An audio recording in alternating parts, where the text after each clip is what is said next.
আল্লাহ জবাব পাঠাইছে, বন্ধু লা আতরুকু উম্মাতাকা ফারদা ওয়া লা আতরুকু উম্মাতাকা ওয়াহদা, আপনার উম্মতকে আমি একা ছাড়বো না, আমি আছি, আপনি আসেন আসেন আসেন। তখন বলছে জিবরিল, মালাকুল মউত ইযান ইলা রাফিকিল আলা, হাত রাখো, আমি আল্লাহর কাছে যাইতে চাই। ও এইখানেই তো শেষ না, শুধু কিয়ামতের মাঠে চিৎকার দিবে না।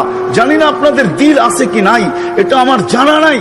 কবর থেকে যখন উঠবে, লম্বা হাদিস আমি টানতে চাইতেছি না, মালাকুল জিবরিল আমিন যখন পর মারবে, হুকুম হবে ইতি হাবিবি মাকামাল মাহমুদ, আমার বন্ধুকে মাকামে মাহমুদে নিয়ে আসো জিবরিল।